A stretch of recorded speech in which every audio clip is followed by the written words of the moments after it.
Okay, this is a third problem, which is K value is now close to 1. So equal concentration up and down, reactant and the product. And so the approximation cannot happen. You have to solve this problem.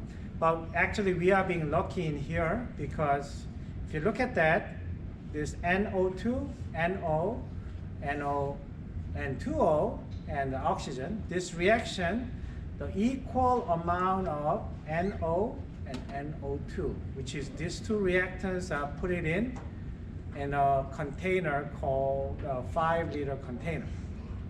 And then they tell me that, well, I'm telling you that NO N2O concentration reaches at 0.05 at equilibrium. So those are the information that makes my life easy.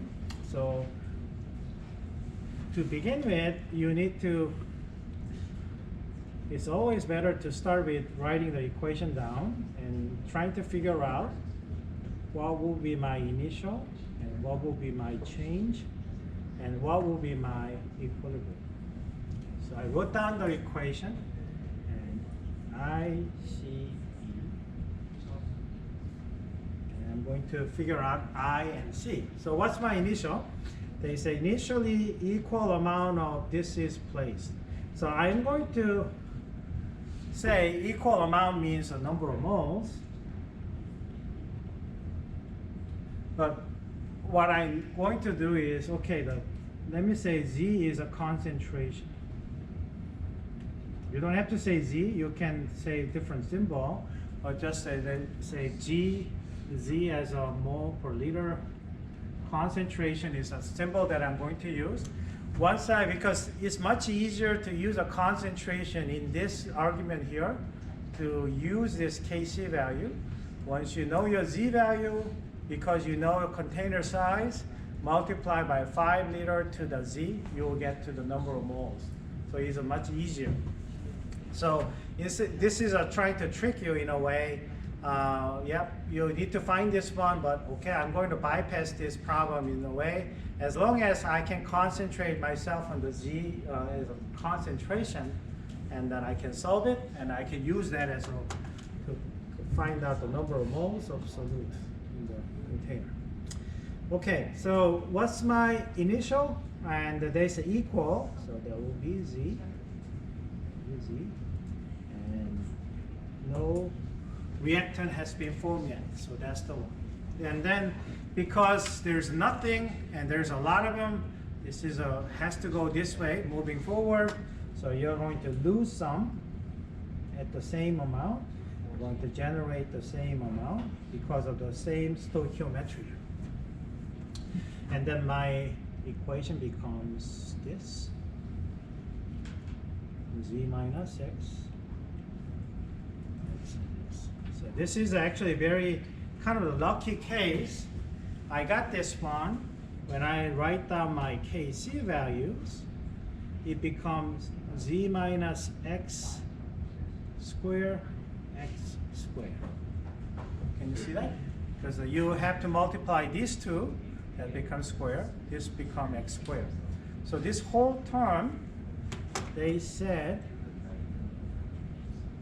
0.1914.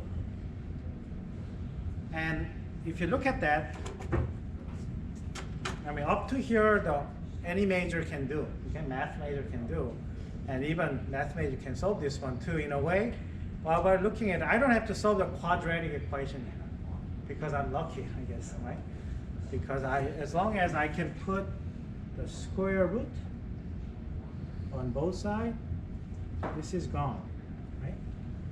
And so I left out, and then this new number is showing up here. So I put it up, so that's X minus Z minus X, square root 0.914. The number is 0.956. Okay, so I got this equation down, and then I need to figure out what's my Z and X.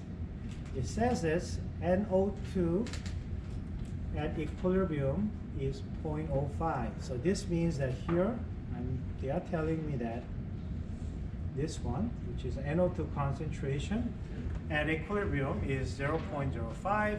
So I'm going to put that in 0.05 x z minus 0.05 0.956.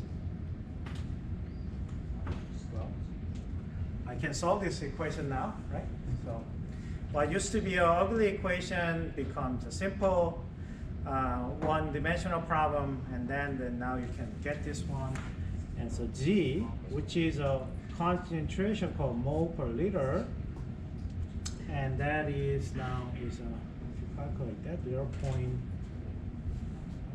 mole. Okay.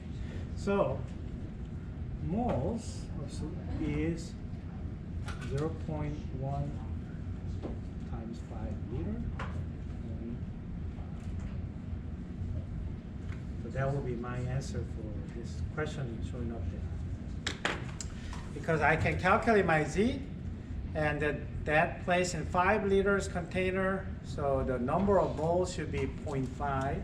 So therefore, it's like this, right? So this is a 0.5 moles here, and 5 liters. So therefore, your concentration is 0.1 mole concentration. That's the way that you can solve this.